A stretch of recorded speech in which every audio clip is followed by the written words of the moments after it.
राहुल गांधी को एक और केस में फंसाने की तैयारी हो चुकी है। खबर बहुत दिलचस्प है और हैरान करने वाली है दोस्तों। यह हेडलाइन देखिए, खबर आपके सामने है। वही बात कि राहुल गांधी देश विरोधी हैं, वो अराजकता फैलाना चाहते हैं, देश की अखंडता एकता को तोड़ना चाहते हैं। यही आरोप लगाते हुए वकील साहब ने लखनऊ की एक अदालत में याचिका दाई।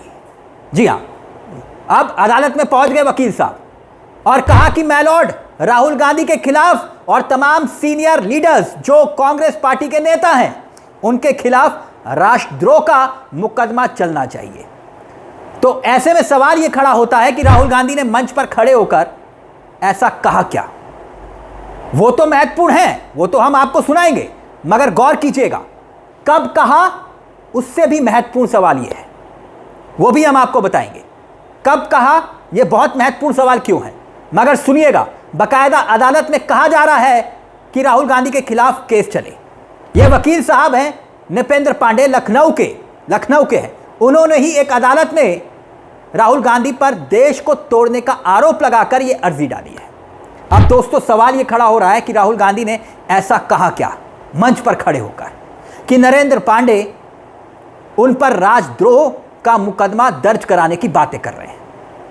वो कह रहे हैं कि उनके खिलाफ एक्शन होना चाहिए, राहुल गांधी के खिलाफ। तो जरा सुन लेते हैं दोस्तों, राहुल गांधी का वो बयान भी सुन लेते हैं जो राहुल गांधी ने मंच से खड़े होकर कहा था, और कब कहा था उस पर भी हम आएंगे। लेकिन पहले जरा सुनिए राहुल गांधी ने मंच से खड़े होकर क्या कहा था। We are now fighting the BJP, the RSS and the Indian state itself. तो दोस्तों जैसे ही राहुल गांधी का यह बयान सामने आया, उसके बाद हंगामा मच गया। अब गौर कीजिएगा, सबसे महत्वपूर्ण बात, बहुत महत्वपूर्ण बात, क्योंकि खबर यहीं छिपी है। समझिएगा, यह बयान राहुल गांधी ने जो दिया था वो कब दिया था जानते हैं? जनवरी में दिया था। जनवरी में, कब? जनवरी में बयान दिया, और अब आ गया सितंबर भी खत्म होने वाला है। राष्ट्रीय राजधानी मुख्यालय का उद्घाटन था, तब राहुल गांधी ने कहा था कि बीजेपी आरएसएस ने देश की हर संस्था पर कब्जा कर लिया है। अब कांग्रेस न केवल बीजेपी के खिलाफ खुद भारतीय राज्य से लड़ाई अब सिस्टम से है। मतलब बयान पुराना है, आप देख सकते हैं, बकायदा जनवरी का बयान है। केस हो रहा है 9 महीने के बाद। समझ रहे हैं ना आप? टाइमिंग देखिए। राहुल गांधी वोट चोरी का आरोप लगा रहे हैं, और दूसरी बार सबूत के साथ खुलासा करने का दावा कर रहे हैं, और अब हाइड्रोजन बम लाने तक का जिक्र कर रहे हैं, और वो भी वाराणसी सीट को लेकर। और उससे ठीक पहले यह केस चलाने की मांग होती है। इस याचिका में देश में गृह युद्ध जैसी स्थिति पैदा करने का खतरा राहुल गांधी से हो रहा है, कांग्रेस अध्यक्ष मल्लिकार्जुन खड़गे से हो रहा है, सोनिया गांधी, केसी वेणुगोपाल, जयराम रमेश और प्रियंका गांधी वाड्रा पर भी यह मुकदमा चलाने की मांग है। राहुल गांधी के बयान का इन्होंने खंडन नहीं किया इसलिए, बल्कि इस पर वो मौन समर्थन दे रहे थे, इसलिए देश के खिलाफ षड्यंत्र में ये लोग भी भागीदार हैं। वकील साहब तो यही कह रहे हैं।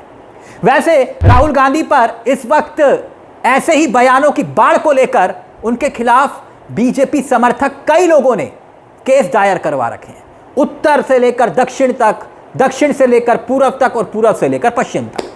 हर राज्य में मुकदमा दर्ज करवा दिया है लगभग। अब यह नया विवाद, राहुल गांधी विपक्ष के नेता हैं, लोकसभा में उनको एलओपी नेता विपक्ष का दर्जा है, और वो चुनकर भी आते हैं। रायबरेली की जनता ने उनको चुनकर भेजा था। इससे पहले वायनाड से चुनकर वो संसद में पहुंचे, उससे पहले अमेठी से सांसद बनकर आए थे। तो ऐसे में सवाल यह खड़ा हो रहा है कि जनता चुनकर जिस व्यक्ति को संसद भेज रही है, उसको इतना बड़ा, क्योंकि एलओपी एक अपने आप में संवैधानिक पद होता है, दर्जा होता है। तमाम विपक्षी दलों में कांग्रेस पार्टी इस वक्त सबसे बड़ा राजनीतिक विपक्षी दल है, और उसके सबसे बड़े नेता राहुल गांधी हैं। हर मंच पर खड़े होकर कुछ कह देते हैं तो उसे कोर्ट में चैलेंज कर दिया जाता है। क्या यह सही है दोस्तों? ऐसे में सवाल यह खड़ा हो रहा है कि खिचड़ी ये पक क्यों रही है, क्या पक रही है? क्या राहुल गांधी सच में राष्ट्र विरोधी हैं? हर बात को लेकर तो राष्ट्र विरोधी घोषित कर दिया जाता है। क्या वो संवैधानिक संस्थाओं पर सवाल उठाकर राष्ट्रद्रोह कर रहे हैं? सवाल है। राष्ट्र के खिलाफ षड्यंत्र रच रहे हैं, साजिश रच रहे हैं? आप खुद ही बताइए दोस्तों, आप खुद ही इसका जवाब दे सकते हैं। क्यों? क्योंकि अदालत में मामला है, शिकायत पहुंच चुकी है।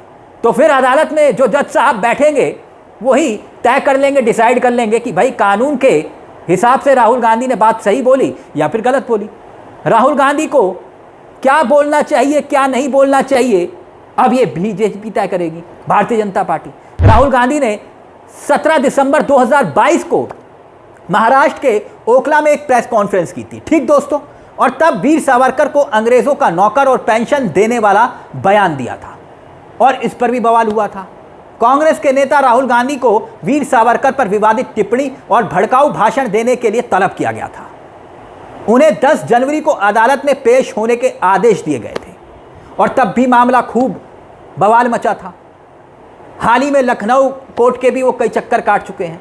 यानी ऐसे कई मामले हैं, एक के बाद एक राहुल गांधी के खिलाफ केस मुकदमे दर्ज होते रहे हैं। अभी हाल ही में राहुल गांधी ने ट्विटर पर, जिस दिन जो है दोस्तों बड़ी दिलचस्प बात है, इससे जुड़ा हुआ मामला है, वोट चोरी का जो खुलासा करने का दावा किया था, आपको याद होगा, उसी दिन एक ट्वीट राहुल गांधी ने किया था और उस ट्वीट पर जिसमें उन्होंने जैनजी का जिक्र किया था, जैनजी का, बस इस पर ही बीजेपी भड़क गई थी, बोली कि बताइए जैनजी का जिक्र क्यों किया। यानी जो युवा पीढ़ी है, जो साल 2000 के बाद पैदा हुई है, और नेपाल में जैनजी ने ही जो क्रांति की, मगर अब देश के जो हमारे युवा हैं वो बहुत समझदार हैं। जैनजी शब्द का इस्तेमाल करना, राहुल गांधी राष्ट्र विरोधी हो गए और मोदी जी जो भी करेंगे वो राष्ट्रवाद है, देशभक्ति है और मास्टर स्ट्रोक है, और राहुल करेंगे तो वो राष्ट्रद्रोही है। बात बड़ी है दोस्तों, जरा सोच कर देखिएगा। जिस वक्त ये पूरा मामला सामने आया है वोट चोरी का, उसी वक्त मुकदमा दर्ज करने का जिक्र किया जा रहा है। दोस्तों एक महत्वपूर्ण बात जो जिक्र किया जा रहा है कि स्टेट का मतलब होता है नेशन, और हम सब इसका मतलब देशद्रोही है। आप कहेंगे क्यों? क्योंकि सब ने कभी ना कभी इंडियन स्टेट के खिलाफ लड़ाई लड़ी है। आप कहेंगे कैसे? ये तर्क दिया जा रहा है जो मैं आपको बता रहा हूं, क्योंकि मुकदमे तक फलाने विरुद्ध स्टेट ऑफ XYZ होता है कि नहीं होता, या फिर डकाने वर्सेस स्टेट ऑफ इंडिया होता है या नहीं होता, फिर वो क्या होता है। अगर आपने छात्र जीवन में यूनिवर्सिटी में कोई आंदोलन किया होगा तो वो आंदोलन भी इंडियन स्टेट के खिलाफ होता है। तो फिर राहुल गांधी के इस बयान को लेकर इतना बवाल क्यों, और जनवरी का बयान और अब मामला दर्ज करने की मांग। आपको क्या लगता है दोस्तों, ये वाकई में राहुल गांधी राष्ट्रद्रोह वाला काम कर रहे हैं या फिर जनता को जागरूक कर रहे हैं, जो कि नेता विपक्ष की जिम्मेदारी है? इस मुद्दे को लेकर अपनी राय हमें कमेंट बॉक्स में जरूर बताइएगा। मुझे तिलक चावला को दीजिए इजाजत। चलते चलते दरख्वास्त, हमारे चैनल को सब्सक्राइब करना मत भूलिएगा, क्योंकि यह मंच आप ही का है, जहां हम सिर्फ खबर नहीं दिखाते बल्कि खबर के पीछे की खबर भी बताते हैं। नमस्कार, जय हिंद, जय भारत।